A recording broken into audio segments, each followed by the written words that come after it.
Greetings, welcome back to PinkOddBird. Today I'm here to do a super quick video with you to talk about the first 7 prompts for Prompt Week. So let's go ahead and get started. So welcome to Prompt Week 2020. I spoke about this in my last video of 2019, and I let you all know that we would be doing Prompt Week, which is going to be 7 prompts per month. And I will be dishing these out to you guys at the beginning of the month. And so I'm here to do the first little share with you guys. So the way that I have done it this time, since we're only doing 7 prompts, I have decided to put it in a sheet for you where you can just cut out these little cards and you can use these cards in your spreads wherever you decide to use these in your journaling. So like I said before, you will be able to, since I'm giving you these 7 prompts at the beginning of the month, you would be able to use these prompts however you want to, really, but you will always be able to track them with the hashtag that I'm going to give you in a few minutes.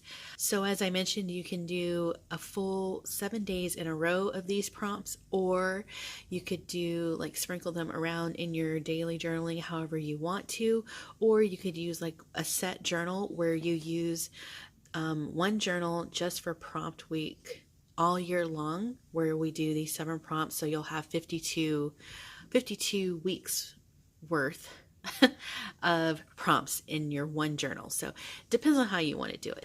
So quickly, let's go through these prompts and how I have this all set up here. So in the first square, I've just set it up with a little kind of title, and I will change out the month here every month so you know where we're at.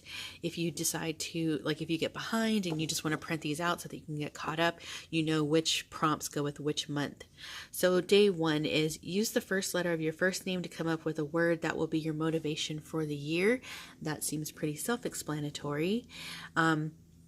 Definitely just try and pick something that means something to you and something that you can kind of stick to throughout the year. Day 2, what new foods would you like to try this year? So maybe you feel like being adventurous with your foods and you want to try something new. This would be a great time to do, if you have magazines laying around, you can cut some foods out of magazines and do some collaging, things like that.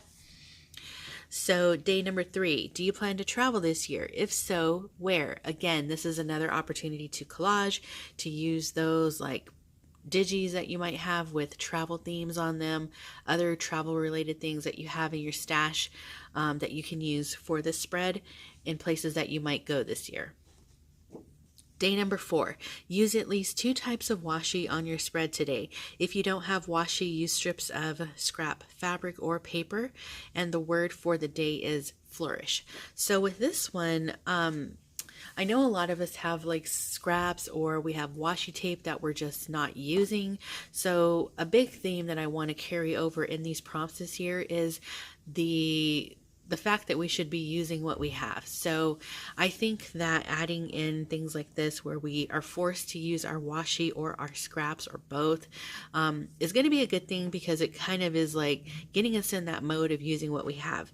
And then I've added the word of the day, flourish, so that you can be inspired. So maybe if you have flourish washis, or maybe floral washis, something like that, that would help inspire you for that day's spread. So day number 5, what is something that you envision doing differently this year than you did last year? So obviously that's more of a writing prompt. So I think you can probably take it from there. Day number 6, set the mood for what you would like your 2020 to look like. So this is your chance to kind of set a mood for 2020, maybe a year at a glance mood board kind of thing, things that you see yourself doing, things you would like to do, things you don't want to do, something like that. I think would be kind of fun. And then the day number 7 prompt is write a letter or a short letter. I made a typo there. Write a letter. What I meant is write a note or a short letter to yourself to be opened and read on December 31st, 2020. So Again, this is something that you're going to be telling to yourself. Obviously, it's personal and private, and you can seal it up in an envelope or just tuck it into a page spread, and then just try and remember to come back, which there will be a prompt at the end of the year to remind you to come back and read this note on whatever day you decide to put it on. And I've added the days of the week high up enough so that if you don't want to have like the numbered days, you can cut that part off and just use the prompt if it doesn't match up with the day that you're doing your prompt. So the way that I think I'm going to probably do mine is I'm going to use one journal. So when I have when I start, and I've added this little January here, it's just a little public domain little January image. So I think what I'll do in my journal is, I'll come back and share this with you guys so that you can see how I'm doing it. I'll have January at the start, so that way I know that these days of the week are all for January. And then next month we'll do February, and then I know that those days of the week are from my February week of prompts. So how do you get this? I'm going to link to my website in the description box below. I have done a new blog post where I just go over Prompt Week 2020, and I also have a link in there to a Word document that I have created. When you print it out, it's going to look just like this. And then, like I said, you have the capability to cut this out how you want to. And when you open the Word document, your computer might say, I can't print this. Do you want to enable printing? And that's good. That's a good thing. Your computer is protecting you if it does that. But it's just a simple Word document that I have created myself. So you can click enable printing, and then you'll be able to print this out on your computer.